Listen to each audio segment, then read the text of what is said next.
The PI building. PI building, brother. Whoop, whoop. Wow, look at that. So during FliteFest, we obviously took all the toys out of here, but the neatest thing is it's a pretty overwhelming experience. It's the toy hangar. It's the toy hangar, and it's the multi-purpose building. We want to use this location to basically be able to dream bigger, do bigger, but then change it in a moment's notice to be able to have community do bigger as well. They get a ton of space to do, and then we'll think up there. It's been absolutely amazing. And that's huge. The chase quad, yes. Yeah, that's the world's biggest mini quad. So one side of this wall here, I believe it's this side here, this is all going to be dedicated towards metalwork. All the tables are on casters and machinery, so we can move it out in a moment's notice. Then we'll have our tools on the wall. And then this upper area is really special. This is going to be where we start taking different pieces of aircraft, different pieces that can be pointed to, start putting them up on the walls, signage, things like that. And then that other band, we have a lot of amazing military, and people will start getting their service patches. Oh, and then doing a service patch row. That's a common thing in a lot of hangars. Yeah. Where people would, when they came by, they would leave their patch. Yeah. Kind of like almost like how people sticker bomb. Mm-hmm. They would drop their patches. So we're going to start dropping patches along there. Yeah, you get a lot of space for that. That's perfect. So metal working on this side, wood working on this side, and the neat thing is with aviation, that's what you need to build real airplanes. Yep. And go from there. And then, sweet. We dropped a whole line of trees. There used to be a line of trees separating this.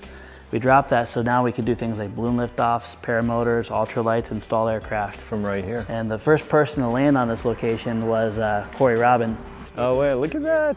But yeah, you got 1,200 feet from end to end, 750 feet just on the flat, which for stall aircraft, ultralights, and paramotors, all you need. So. Everywhere you look, there's a spot where you can fly. Yeah. Like everywhere you look, there's a spot where you can fly. Who would ever think like a golf course would just make such a great, but you know what, a fairway makes a great runway. What are you trained when you learn to fly? It's like if you have an engine failure and you see a golf course. Yep, you go to a golf course. Yep. I mean, yep. we really took that seriously. So this will actually have pilot stations on this one.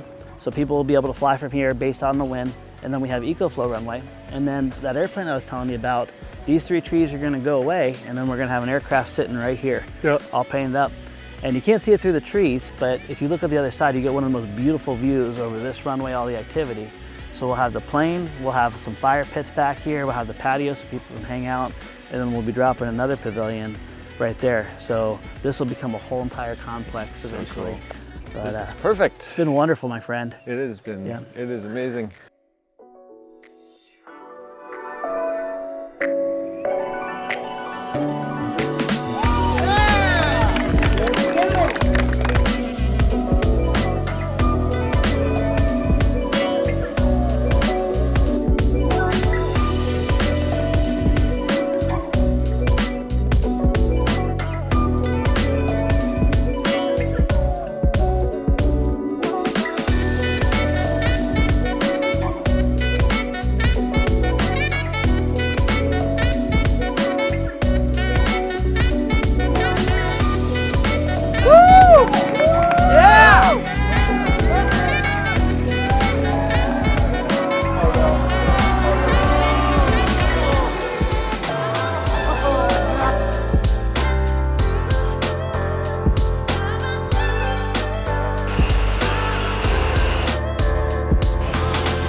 Actually, I don't know. It depends on how heavy it was.